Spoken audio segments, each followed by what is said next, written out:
Right? Yes. Or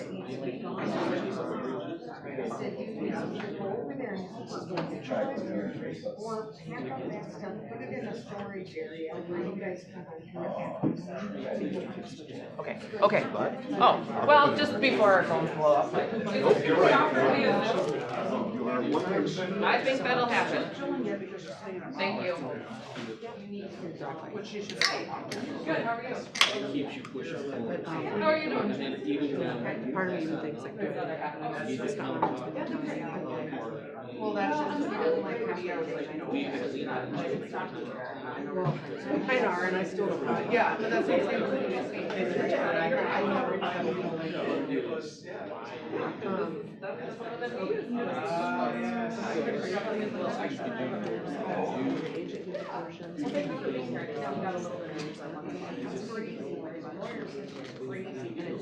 And I talked to her 2 or 4 months. Well, I mean, Yeah, right, exactly. and her the nurse on the field.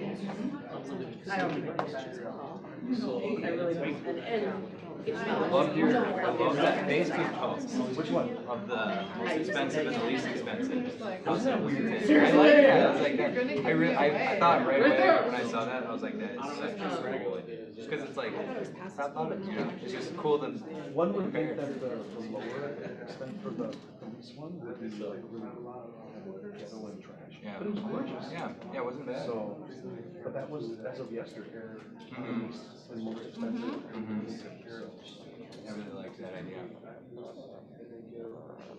Super cool. Did you just think that we're going to see something that's inspired you or something to do that? Or? What's there? I don't know why they That's why maybe not that because it's scary not. You should do that more. I really like that.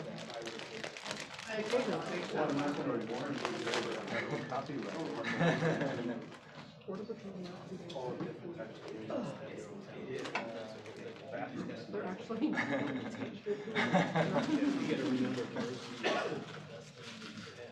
every person has different talents.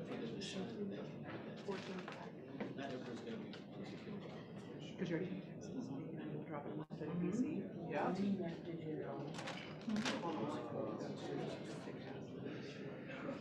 So I guess that's what I offer. I mean, there's a house that's listed at they put an offer at 80. Which is okay. Hold on, I'll show you this after it's done.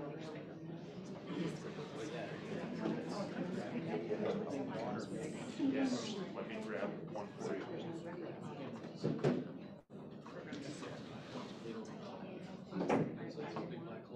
Were you right behind me before? Oh, I can't, I don't know why I couldn't turn. Oh, yeah. And then I can't be, I was on Zoom. So, I don't know why I'm sad. So, I'm not sure I can. I'm kind of waiting to see what happens. Oh, gosh, yeah. But if I end up not having him, I will. But if I do, I can't. So, that's my life. All right, guys, we ready to get going? We're a few minutes behind, that's my fault. Colin. Yeah, I know, thanks. I appreciate the support. All right, so as everybody's aware, we've talked about all kinds of stuff along the way, right? This whole wealth building club. One of the things that I have felt strongly about, and I've emphasized a lot, is starting out with knowing how you're going to get your deal financed. Because when the deal arrives, you have to jump. And it's not when do you jump, it's you have to jump. So everybody's heard me say it.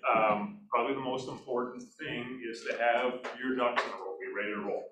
So what we thought might be valuable today is bring someone in that might actually be able to help guide you a little bit better than I can in that regard. And quite frankly, give everybody in this room an opportunity to start building a relationship with a local bank that I have nothing but good things to say about because I have a relationship with them. And frankly, they probably funded, oh geez, I'll bet 15 to 20 deals over the last 4 years for us, maybe more. They all blur together after a while. So that's what we did. We brought in Jeff Williamson, who is CEO of what was formerly American Equity Bank, now Luminate Bank. And we thought we would just take the opportunity to talk a little bit about how we got started personally working with this group. And you're going to hear me stress it over and over, the relationship and how important that is. And I'm going to stress it because it is probably the most important thing. I've got a couple of stories that I can share with you about that. And then, we thought we'd talk a little bit about some of the programs that Jeff can offer with his group that I think are perfectly suited to what people in this group are doing. But I think also understanding the whole piece about the relationship and what they can offer is not just necessarily for us, because we work with investor clients too, right? So it's just another level of understanding that we can provide value to our clients with. So I think it's multifaceted, and we're going to do what we always do. I'm going to walk around a lot, I'll talk, and we want it to be two-way, right? That's what two-way. So Jeff, welcome.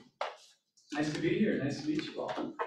So we kind of met, Jeff, after we had already started working with American Equity at that time, right? You came into the mix a little bit after we had already been Correct. there. I came in 2 years and 4 months ago to take over the team. Steve Stewart was there, Jason Tyson was there, so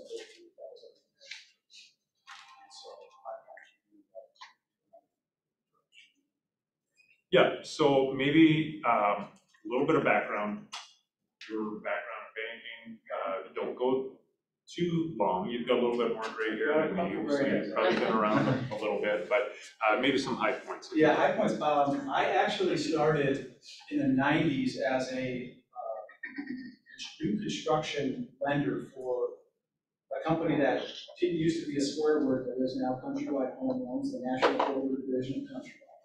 And so I came into this market, and we did a lot of model specs, and multifamily and that whole deal. So I stayed in mortgage for a really long time. Went to Foreign Bank for a while, and then went to a Citizen State Bank and started getting into smaller banks. That's kind of where I got that. A little closer to the middle of the room so that mics can pick you up a little bit better for the folks. That's perfect. Online. So I started with Citizen State Bank, and that's where I kind of got a passion for small lending to smaller clients, more intimate, kind of that know your banker, know your customer. And I did that for 5 years until the crash. And the crash was real. I mean, it was crazy. I shut down a mortgage division in 2008, kind of repositioned myself, went to work at Truestone Financial, ran their mortgage group right downstairs for a year, then got back into a community bank with Star Bank. And if you've ever heard of Star Bank, it's in Eden Prairie. We started a lending program for builder business. So that's kind of what my area of expertise really is in builder financing, which is kind of interesting because it is similar to fix and flips, because you have to generally improve the property and you have to know what you're doing. Getting bids and making sure that you're making those improvements. So it's a natural good progression into where we're at right now. But I kind of have done a lot, and I have been in several organizations for the last 2.3 years here. This is a different. We are just not like it. Really do take time, and it's rare. I don't get out of the office all that much, but when Colin says, "Want to come talk to my group?" it's like, "Heck yeah, I absolutely love to do that because that's just a great opportunity to come out and meet new people, share some experiences, and hopefully answer questions that you guys have about some of the specialty loan programs that we do offer. So, from your perspective, Jeff, let's say Jason Oliver here, right in front of us, comes in and walks into the bank and sits down with whoever it may be and says, hey, I've got this investment opportunity that is a really good deal and I want to get it moving as quickly as possible. How does that, how do you guys receive that versus me walking in the front door saying, hey, Jeff, how are you? I brought your favorite coffee. I've got this opportunity that Jason Oliver told me about. And I need to move on it really quickly. Talk to me a little bit about the relationship. It's probably the most critical thing in banking is having experience. Everybody thinks they have the best deal on the planet. I've got the #1 piece of real estate in this neighborhood, and that's all great. But until there's been some history of bringing a loan on, having it perform, and then pay off if that's your goal, or buy and hold if it's that type of scenario, until you have the performance, you can see, usually 2 or 3 years of historicals on financial information and financial performance. It's not to say that you're not going to get special service, because you're still going to get better service than walking into US Bank or Wells or any corporate bank, because you still have a face and a person that you're going to meet with. But the interview is going to be a little different. You're really trying to feel out that prospect. You're really trying to ask the questions about and get references for, who have you worked with in the past? Everyone in the room, just a quick survey, who has bought real estate and flipped it yourselves? A fix and flip? How about just buy and hold non-owner occupied properties? Okay. So you've experienced this, where if you just walk in and say, yeah, I want to get an 8-plex going, we're going to say, well, you have to have a commercial loan at that point. It can't be once it's over 1 to 4, as you guys know, you're in the business. It has to go to a commercial lender. And so a commercial underwrite and an interview for a commercial lender is not just like a Fannie Freddie 30-year fixed takeout loan and that type of thing. Is a box. Commercial it could go down all kinds of avenues. You probably got to ask all kinds of questions. You had to sign something called personal guarantee. You had to put a personal financial statement together. They vetted every single document that you had for your business name, and your tax returns, both personally and business. So once you're him and you walk in, we basically say we have this much bandwidth already kind of pre-approved. We know that we're not going to have an issue tracking down a payment. The best advice I could ever give you: pay early and pay often. That's what you have to do. Bankers do not want to sit around and dial on the phone saying you're late by 5 days. Pay early, pay a couple days early, and just kind of get on a good, good going very list by 10 minutes. So, one thing that Steve Stewart, who used to be with the organization, told me early on when we were developing our relationship with Luminate, I'll just say the name for now.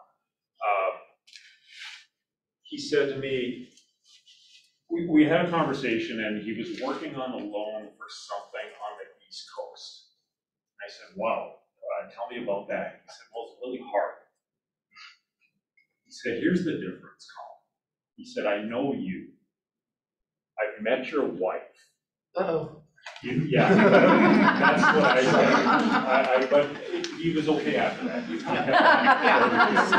kept talking. Interesting.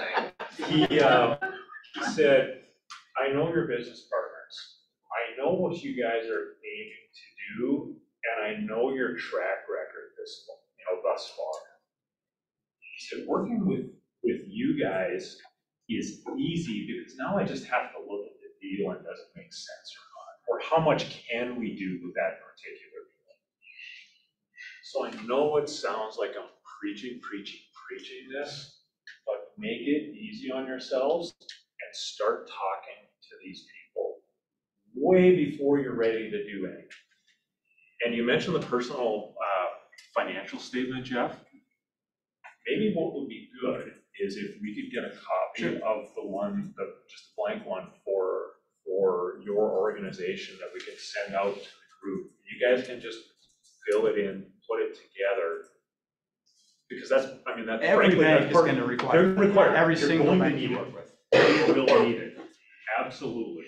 So developing that relationship gets you to a point where they're not looking necessarily at your credit score like we are with a Freddie Fannie deal. They're looking at your personal financial statement. They're looking at your history with the bank. They're looking at, quite frankly, deposits. Do you bank with them? Like, this needs to be a reciprocal relationship, right? Any of our vendors or contractors that we utilize on the retail real estate side, we kind of expect that when we give them business, they're going to reciprocate, right? Well, this isn't a one-way highway working with bankers either. I mean, we've got accounts with them, we've got deposits with them, because the more they have in deposits, the more they have available to lend out, right? And then Jeff talked about making sure that pay early, pay often. All of our stuff is set up automatic withdrawal from our accounts that are in place, because then there's no mistakes, there's never any question about it. You know, Colin, you bring up a really interesting point. Most people don't really understand how banking works. I can only lend as much as I have in deposits. So that seems like, oh, I thought it was a multiple, right? I thought I could 10 times, and that's capital. If I have capital in the bank, I can have like a 10% ratio. But if I don't have $100 million of available deposits, I can't lend out $100 million in loans.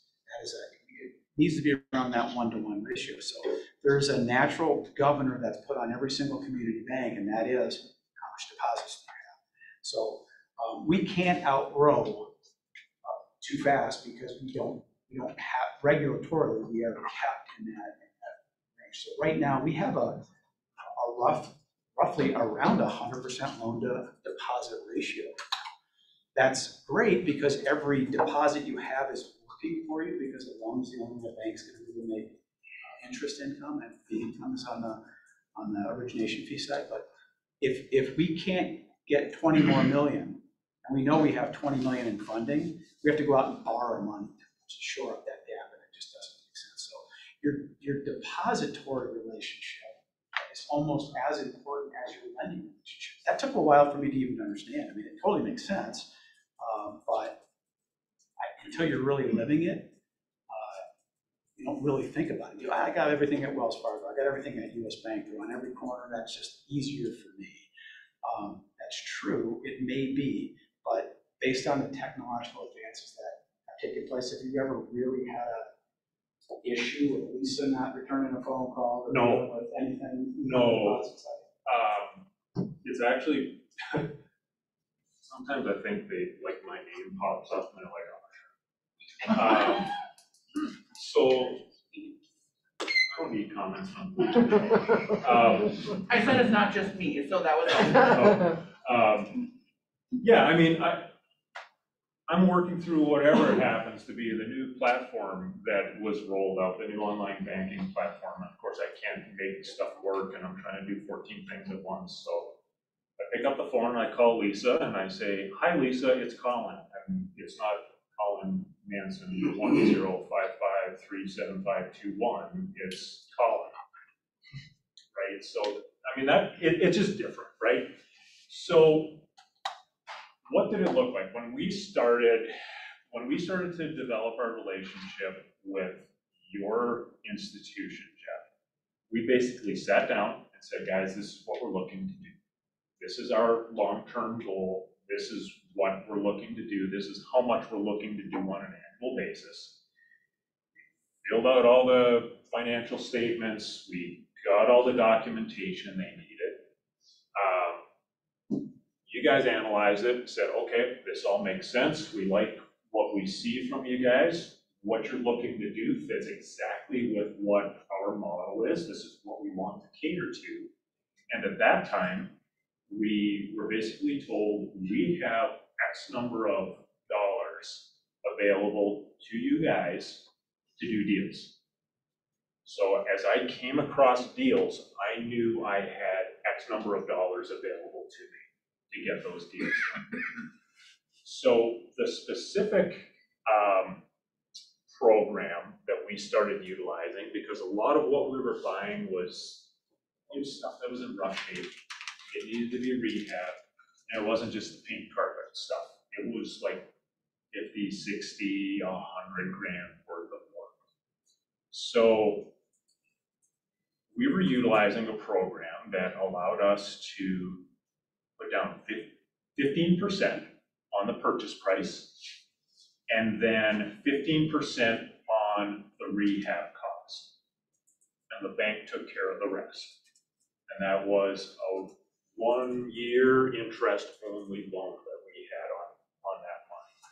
So it worked great for that type of property because we would buy it in our company name, it was a commercial loan, we knew what was available to us, we could just pull the trigger on deals and then send the deal over to these guys and they would verify it, and we never had one rejected. I like to think that was hopefully for a couple of reasons. Number one, that we didn't do bad deals. Then everything would we would close on time, everything was taken care of, and then we would have a year to basically improve that property and get it into a spot where we could refinance it. And there's really 2 ways to do that permit. I mean, if you guys are looking at fixing something up and flipping it, you know that you can put 10 properties with Fannie and Freddie. And so that could be your personal name. You may not want to do these in your personal name, and that's when it's in your personal name, that's both a blessing and a curse. It can be. But at the end, if you're paying it off with a 30-year fixed mortgage, that's going to be the lowest interest rate you're going to get, although in the last 40 days, they certainly raised a bunch. But if you're doing it as a business and you're holding it, that's another model. That's another great model, because what we'll do then is if we have a group of homes that you now have under your LLC, we can use and kind of extend credit to you based on the excess liquidity that you might have in some of these properties. So you have investment properties, you have investment. Well, what happened in the last 2 years, right? 25% improvement in value. You're still paying the same mortgage rate. You're probably still at the same. The loan to value didn't really change, but yet it did. And so we're creative. We'll sit down with you and we'll say, okay, this is your entire portfolio. This is how much you guys have. This is the excess liquidity. We can kind of cross-collateralize those properties into a line of credit, so that Colin can just write a check for the down payment for his part, but it's actually utilizing some of the equity that he has already established in his business. So that's really the wealth planning and the bigger picture. Once you get to be a professional, if that is something you choose to do, I'm not suggesting you want to be. But I have one flipper that he was doing 30 deals a month in Minnesota and in Kansas City. And we couldn't handle that much volume. That is just so much volume for a little community bank. But we got 10% of it. And all of that stuff that just kind of came on and off the books, like clockwork. He could get the property fixed and flipped in 35 to 45 days. Not to the level that some of them. I mean, if you got to put a whole new roof on, who knows what you got behind the walls once you start pulling things apart. But his were just going that way. The point is, there's so many different models, and that's where you got to sit down and interview and have, what are your goals? What are you trying to do? Is this a part-time thing, or is this something that you're going to have as your primary or one of your tertiary, income streams, because both models work. If you're just trying to kick tires and do it for the first time, it is going to be more difficult. It just will. I mean, you have no track record. If you're going to buy and hold, you can't use the income that you're going to derive off that investment towards your debt service, right? So if you're going to rent it out for $1,500 and you've never done this before, you can't really use that $1,500 until 2 years of getting that $1,500. So there's a lot of those little intricacies that you just have to bear in mind. Any questions as we go? Sure, or you want to- absolutely, please. I have two. Oh, just one. So is there, I'm looking to start investing like probably next year, so I'm trying to kind of get things ready and understand, but is there certain banks that are better to build those relationships with than others? Like, for example, I have a great relationship with my credit union. Yep. Is that where I should continue to build? It's that? always good. I mean, they know you, right? And so I'd be lying to suggest that you have to go to ABC Bank or whatever. There are definitely banks, though, that are better at being creative, and they're better at just real estate. I mean, that's the only thing I've ever been a banker for. I don't do anything but real estate. It can be commercial real estate and it can be residential real estate. So make sure, ask the question, how much of this do you guys do? Is this something that you have an acumen in and an affinity for? If they say, oh yeah, absolutely, because we do everything. Well, okay, how much of it do you do? Quantify it. Just ask them some questions. My next question was, do you recommend having multiple banks to work with? Because Yes. I'm thinking I should probably get an account in another bank just in case. This is a truth. I can't lend you right now, today, more than $4.4 million. So every bank has, based on their capital, a legal lending limit. So there's a cap, and all community banks that do what we do, I know them all. And so we all are kind of like partners together. When it gets too big for one bank, Tradition's a good example. I know all the guys at Tradition. They'll just send us a piece, or I'll send them a piece of a participating loan. That's way down the road, I realize. It doesn't impact everyone, but it's not a bad idea to have, because things change. I mean, there's appetites that change. When the knives were falling in 2008, good luck finding a banker that's like, hey, I'd really like to do, investment property or any real estate for that matter. Yeah, that's a really good thought. So or a good question. I had two thoughts that popped into my mind off of that little exchange. Number one, when COVID hit, one of my first calls was to the bank. And at that time I talked to Steve and I said, Steve, what do I do? I've got some deals on the horizon. What do I do? He said, go. I said, we're good. We're good. We've got you covered. We're still lending. Well, that was nice to hear, right? Because now I knew what I could and couldn't pursue. Number two, on the having a couple of options thing, we had a deal that we were working on a commercial property. Down south, right? Yep. 5 plex or something like that? Yep. So there was a couple of them. And one of them, I can't remember what the issue was.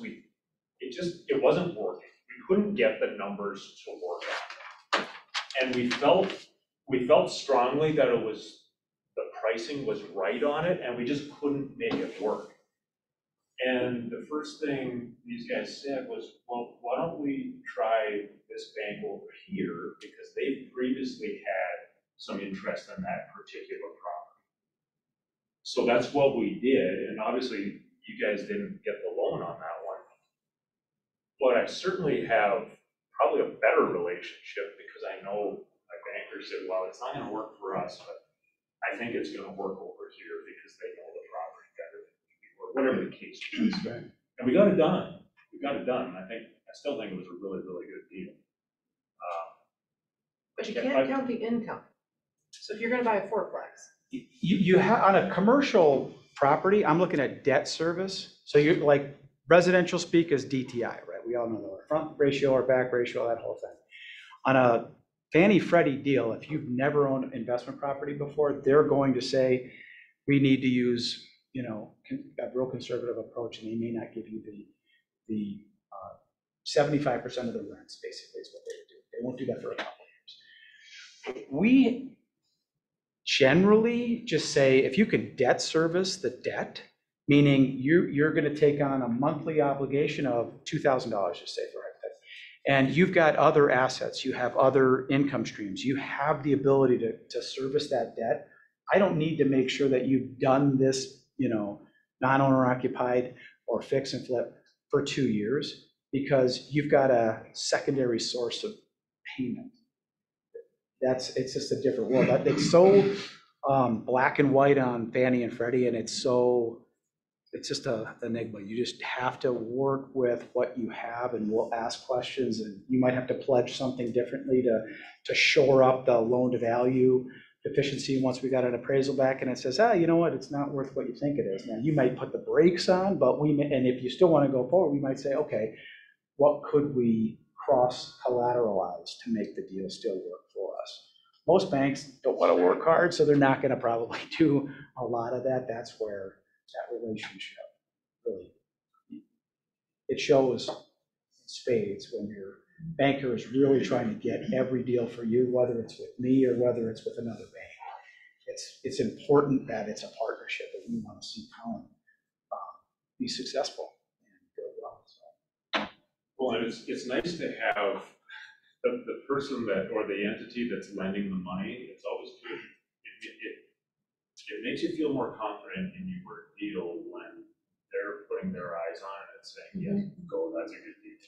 That's a good deal, go. Yeah, I thought it was a good deal. And I've got the person giving me the money saying, yeah, this is a good deal. Now I'm feeling a lot better. So For sure. And just the opportunity, hey, here's what's come across my plate. What do you think? Those conversations can be had. There's so many deep conversations that we have about like market trends and location. You think about what's taken place in the last year in Minneapolis. Do I own investment property in Minneapolis right now? Probably not a ton. If you have some, great.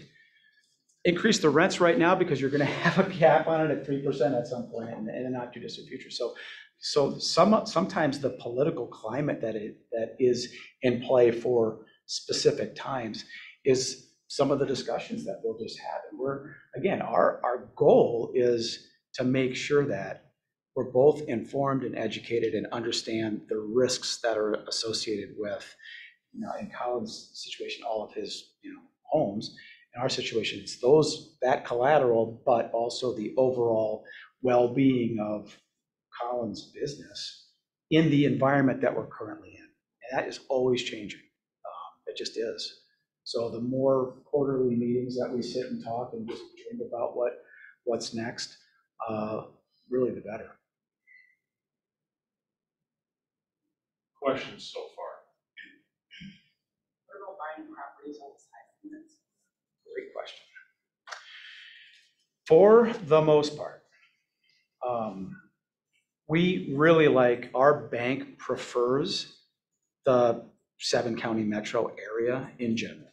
And that's because in a really bad market, it's something that really, I like to be able to touch and feel and go out and inspect and see the collateral that we're pledging. If it's friendly states up in the upper Midwest, we have looked at, a deal in Iowa, a deal in North Dakota, a couple in Sioux Falls, some in Wisconsin. It's rare, and it does add a little layer of risk only because I have a geographical competency for the metro area because I've worked in banking or in life. I have been in this market for 33 years this year, and there's not a lot of neighborhoods that I haven't seen or would know. I don't know Sioux Falls, so I'm just less likely to want to do that. But I'll tell you what, we could find a banker in Sioux Falls with 3 phone calls that has an appetite, and that's the partnership that you're really looking for. Good question.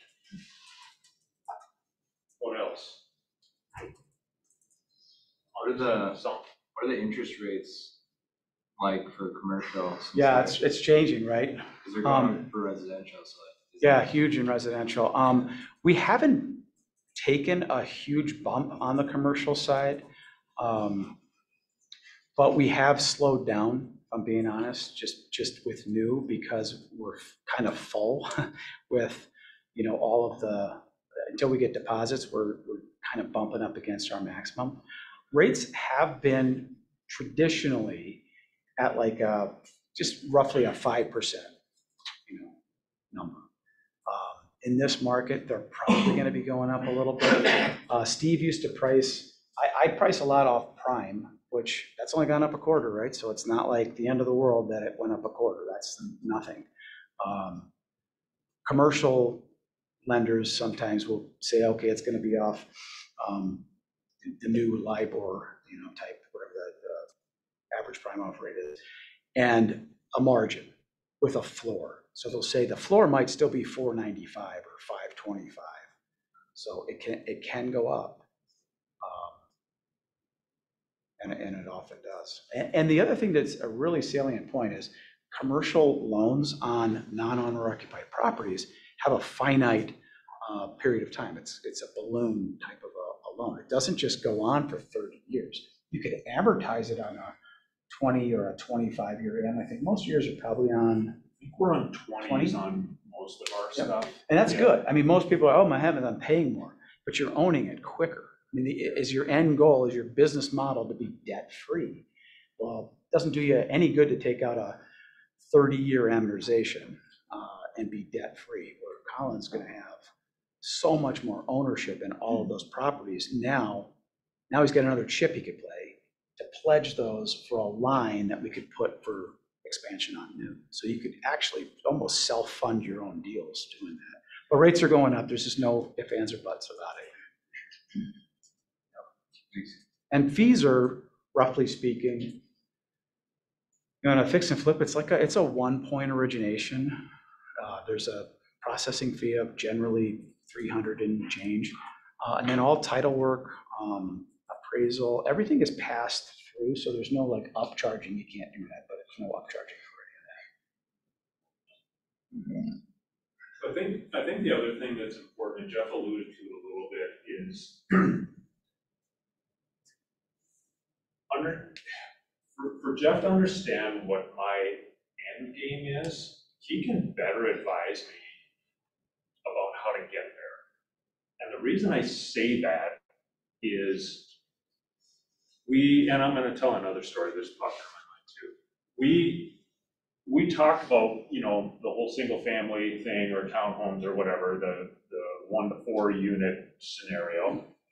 And Jeff basically said, well, don't put commercial loans on this stuff. If you can get a 30-year fix at 3.25, obviously previous to today's environment, fill up your threshold of Freddie Fannie deals, and then we'll jump into more of the commercial financing.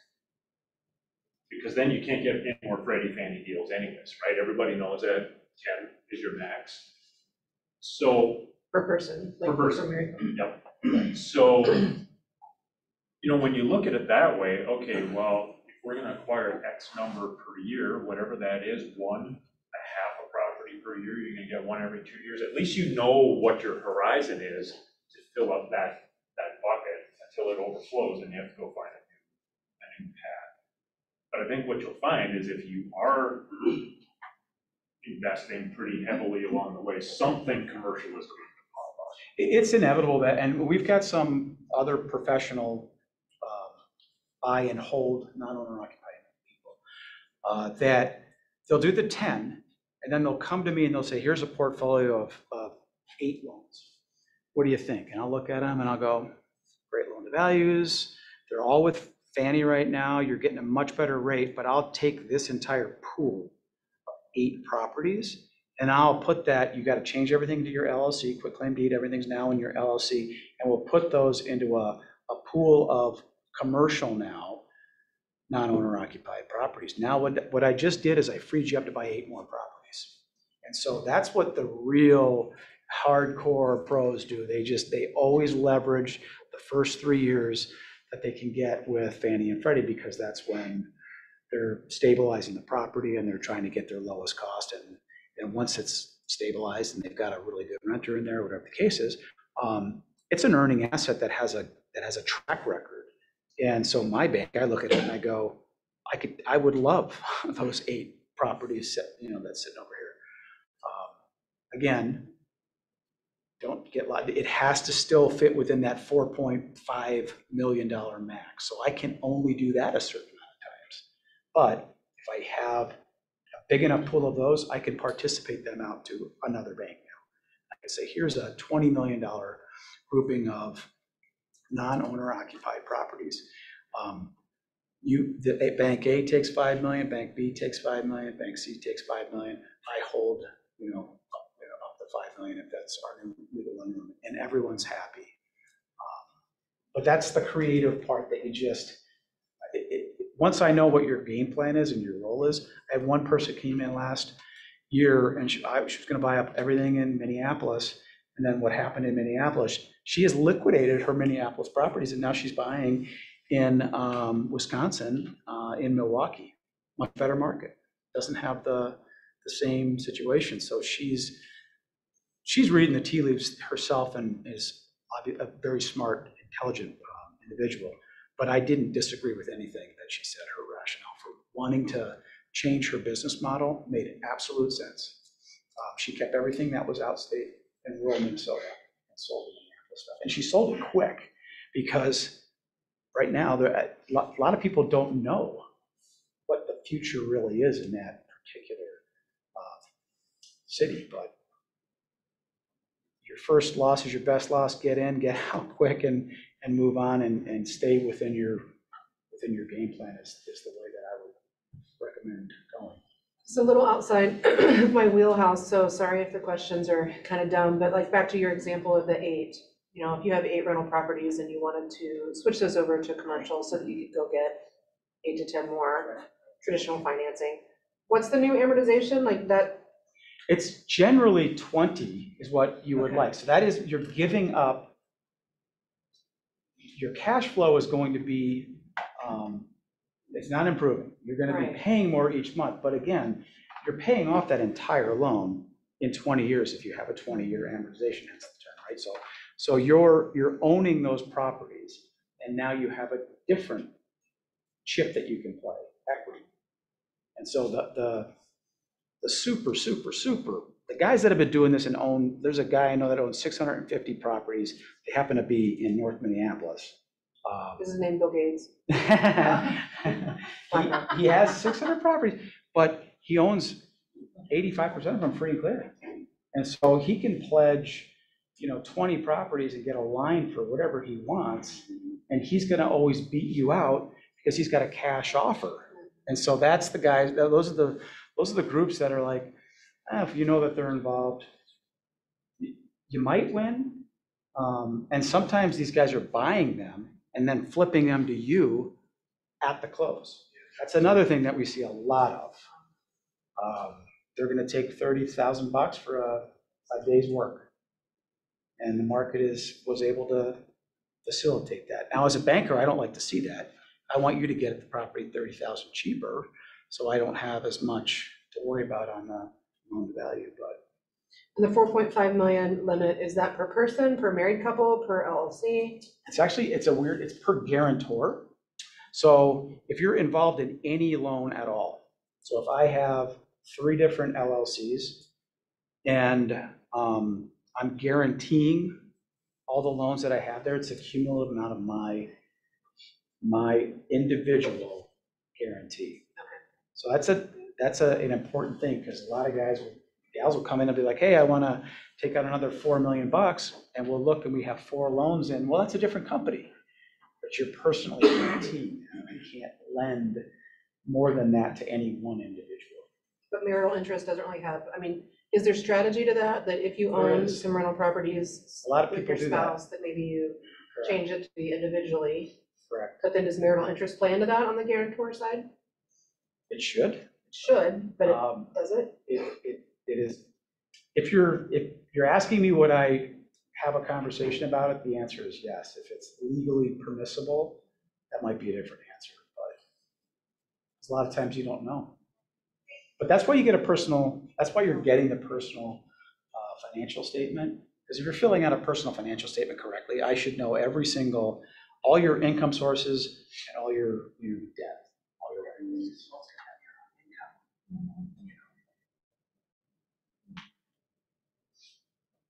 What other questions?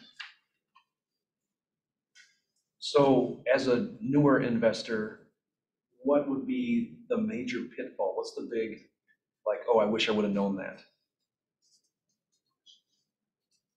Not having financing completely buttoned out.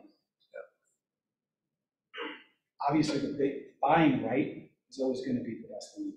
You can buy right, screw up, and still get out of a mess. But if you're going in and you don't have the ability to sign a check and just, and the other thing is getting me as much information as possible on the asset that you're buying. So I want to know the listings, because we're going to pull a core logic. We're going to look at it.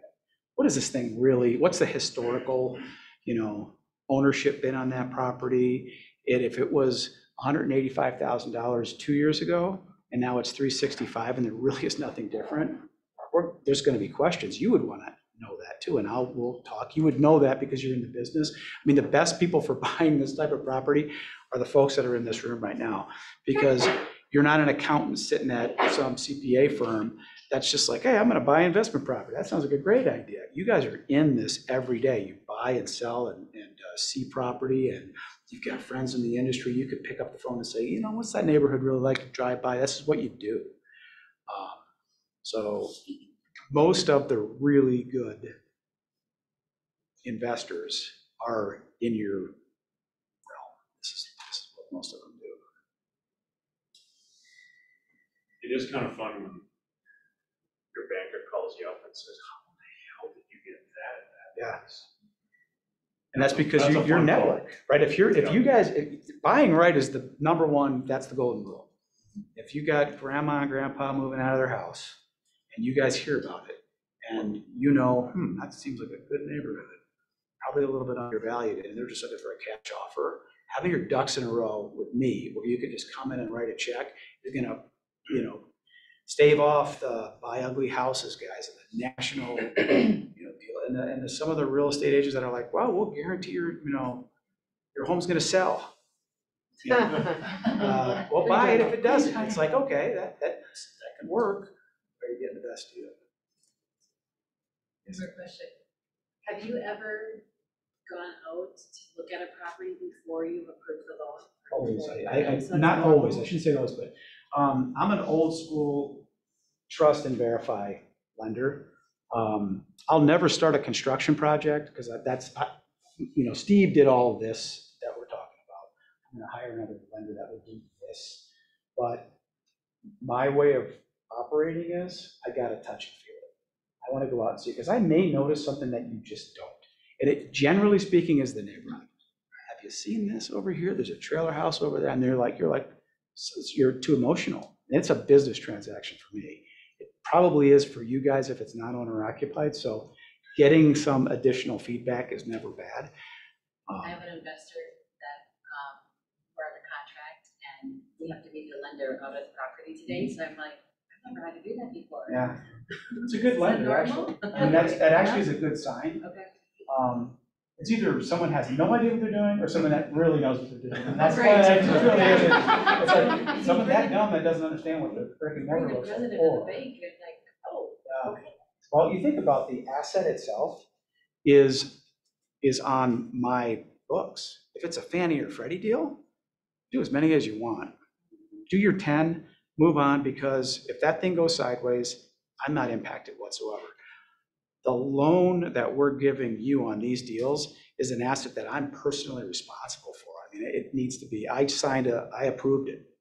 So part of the approval process is it needs to be appraised, but I take it a little bit further, and I do like to do a little drive-by. I'll just make sure It's still there. I've had plenty of deals that were asking for a loan and they wanted a draw request on a commercial, on a construction deal. They hadn't done anything on the property. This happened all the time in 2004, 5, 6, 7, and 8. It's the reason we had the crash that we had. People were not dotting the I's and crossing the T's on their lending. They were outsourcing it to somebody. They took pictures of another property, sent it in and said, yeah, the house is done. So all those lessons that we learned back in the day kind of are the reason you should go visit the property. I think the other thing that comes up, and again, it's about the relationship with a local bank. Things happen. We had a fix and flip, the 85%, 85-15 deal going, and we got into this stupid house and we ended up having to take it down to the studs. So now we're looking at it and saying, okay, well, we're 5 months now or 4 months in after we bought it, and it's worth this, and we've got this much into it. That is not worth my while. Well, let's see if we can rent it. See what happens. Wow, we got a renter in there, and it rents, and we're making good money on it. You still hold it? We did. That's the one where, and this is where the relationship comes in. It was a little further away than we wanted it to be. It wasn't exactly what we wanted it to be for a long-term hold. And I called up Jeff and Steve and I said, guys, I've got a problem with this property. I might sell it, I might keep it, and our 1 year is up in 2 months. And if I sell it, I want to 1031 it into something else. And the answer was, oh, okay, well, what do you need? Well, I probably need a month or 2. Okay, well, let's just extend it for 6 so that you don't have to paint yourself into a corner being stuck on time with when the loan expires. Probably not going to happen for somebody that walks in on the street at US Bank, right? No, your loan is due on April 30th, and that's when it's due. So it just matters. I know I keep coming back to the same thing, but it's because it's important. And hopefully you've heard it enough from Jeff today to realize that maybe I wasn't BSing you for the last year. It really matters. Have deposits at the bank. Get to know the people you're dealing with. Let them get to know you. Be open about what your plans are and just figure out what the best solution is to get you. Just be totally open and honest. And you'll play the advisor role, because what if you don't know your loan game? Yeah, I'd probably spend more time in that just consultative. I've talked people out of a litany of loans. I have encouraged others that I think this is a really good thing and this is why. I mean, and then if you don't want to do it, I know someone that would. So, you know, not putting pressure, but I'm just saying this has got the fundamentals that work. But there's a lot of people that are over their skis. They just think it's the answer to all of their, troubles is owning all these non-owner occupied properties. Well, the properties are great if they're functioning, but things happen. You gotta have a management group. What's your day job like? I mean, there's so many of those factors that can impact your ability to be running a profitable business. But it's all consulting. It's consulting even after you've been a client of the bank for 5 years. You just have to annually, at a minimum, sit down and check in and say, what's the latest? What are you seeing? What's the market trends in your world? And frankly, maybe more.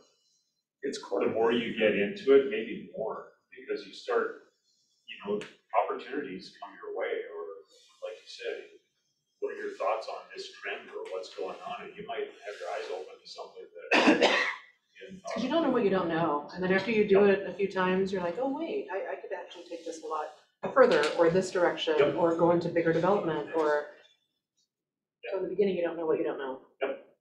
Absolutely. It's always a start with one. Just get one done.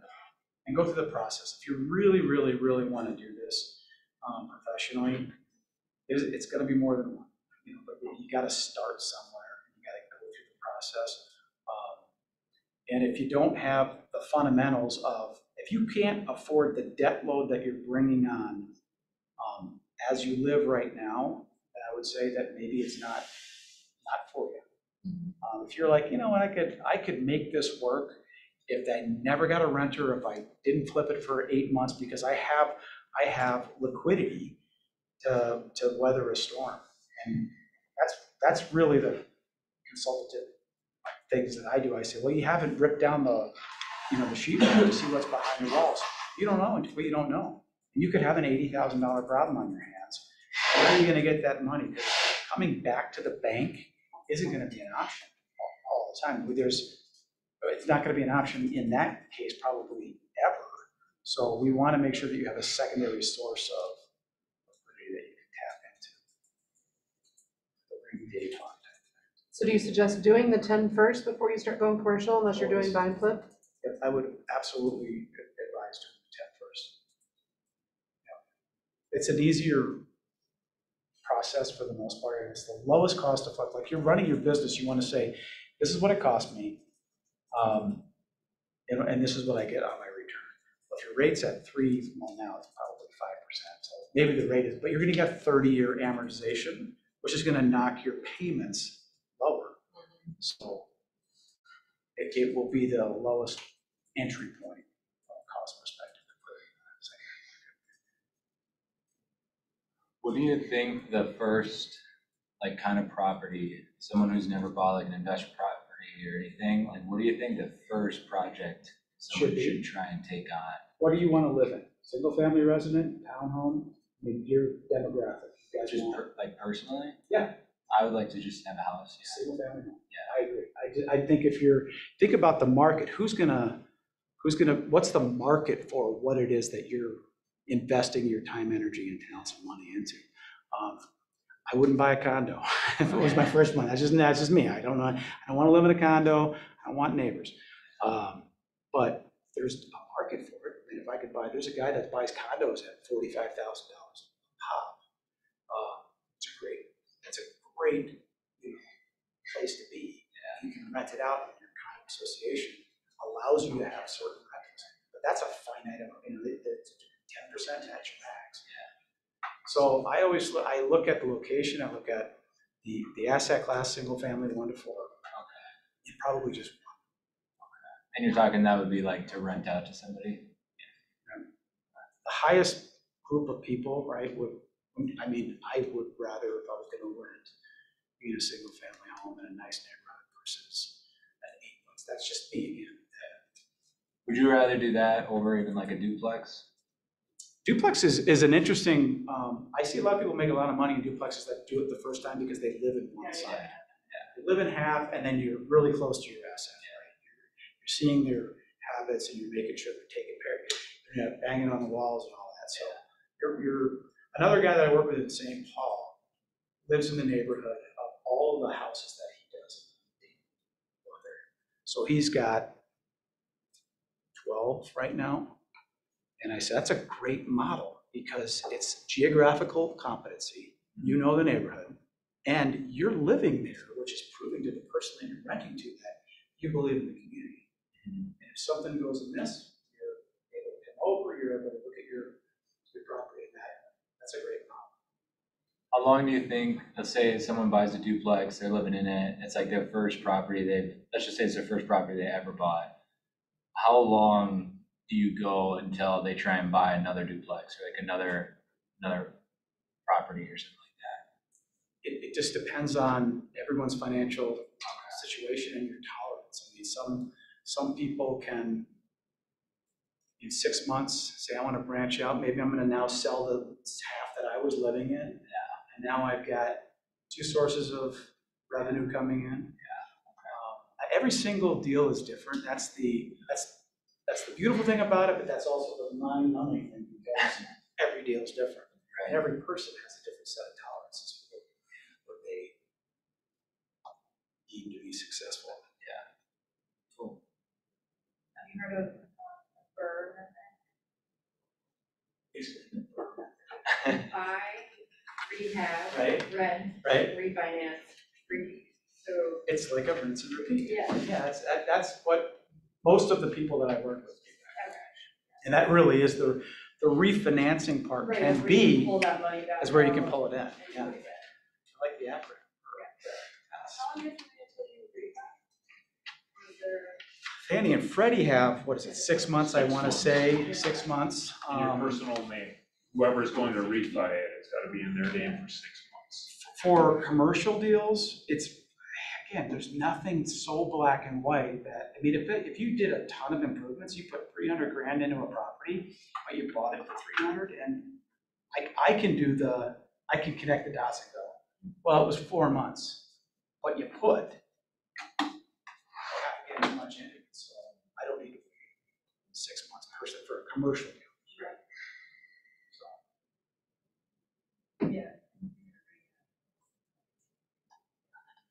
Well, again, and know that in the rehab market that we're in right now, contractors are hard to find. It's always gonna take you twice as long and cost, not quite, maybe twice as much, but that's where your reserve is so important. If you think you're gonna be able to flip it in 30 days and you don't have a contractor, the guys that I work with that are really doing this a lot have contractors that are on the payroll.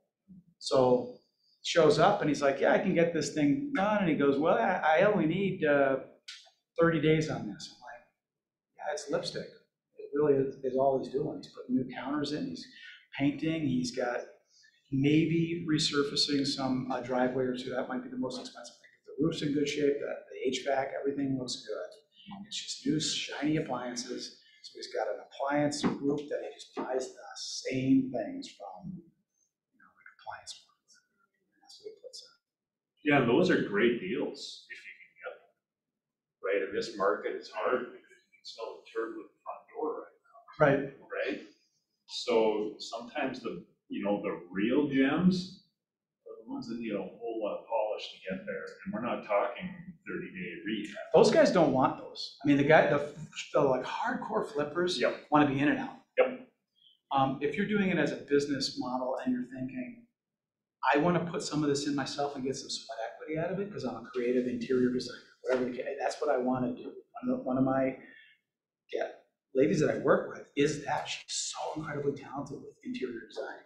That's what she does. She makes it look so great that anyone would want to rent it. And when she went to go sell all her property in Minneapolis, sold in 2 days. Because you walk in and you're like, holy cow, this is amazing. Because there's so much detail into it.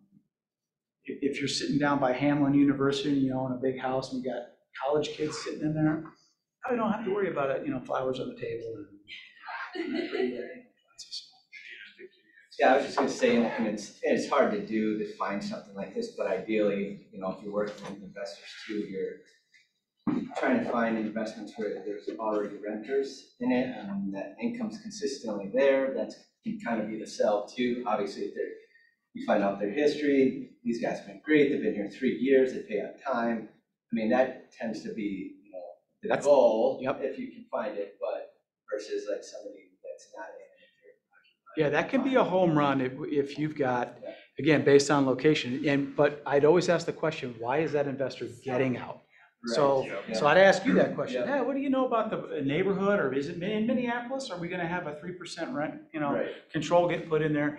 As long as you're going in with your eyes open, there are plenty of major landlords in town that are 80 years old. Mm-hmm. And you know what? The grandkids don't really want it. They're like, we got enough money. We don't need to deal with this. And so they're selling off chunks. It's a good deal if you can get it. And the numbers work. If the numbers don't work, right, it's not, no emotions. Right. Either it cash flows or it doesn't. Paying the ass out off in X number of years, or you're not. Sorry, we're going over. Well, we started 5 minutes late, so we're usually coming right on time. Anything else real quick before we wrap up? Okay, so I will work with Jeff to get a copy of the personal financial statement. We'll get it out to everyone. I don't know what you've got for cards. There you go. I just gonna put some up here. Yep. Can we become best friends? All right. Best friends, there you go.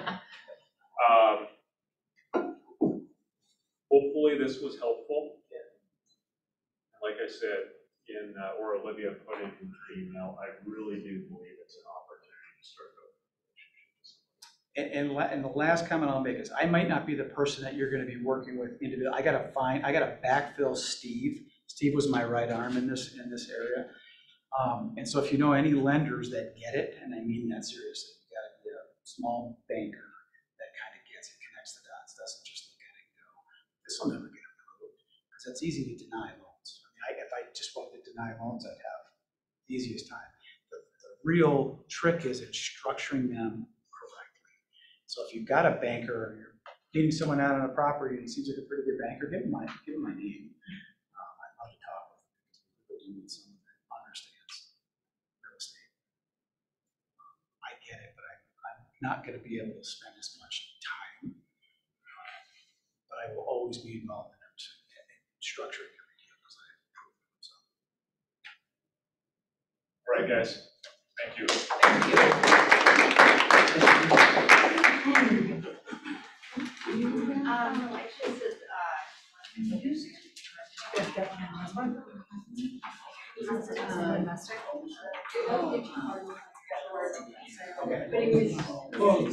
So it was in the second.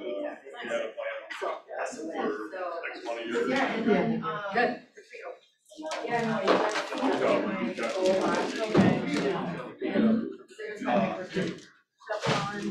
Yes, we got out.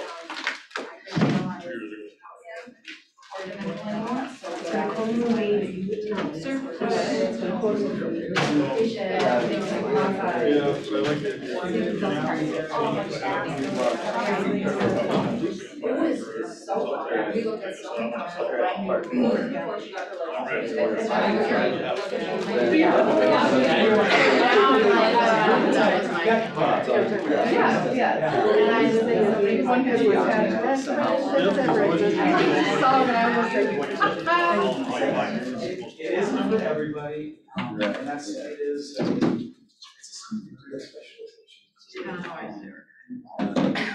Here, you take this. Well, that's why. You take that, I'll take that. I'll take that. I start to learn, it's like, I got filled up on. basically, it's like, it's good, like, You're right. and You're right. Yeah. you like, can create, like, Did I bring questions? it's my old case, it's actually was a case that whenever the one. What is free mind? So then I just cut it off. Sorry, you're That's good, I took a big look at one day. Yeah, there you go. Oh my gosh, when did that happen? When did the fairy walk around? You can just buy this. Really?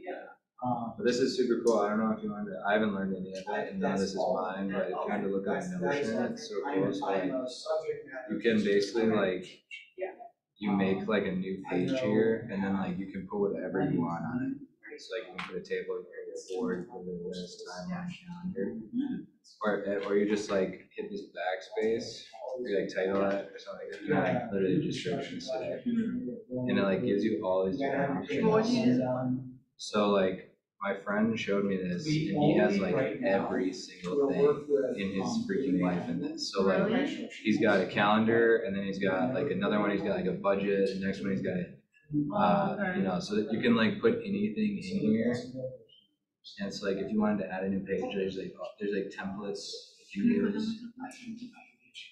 and they'll give you like task lists, and you can like customize it like however you want. So then what you do is like it's to do, and then it's doing, so you're like in the process of it, and then it's like done, and then what you do is you just drag, you just like drag the tasks over, and stuff like that. And that's just like one thing, because you can put, like you can make like a task page, and then you can make like a journal page, where like this is like a completely different like style and setup and everything.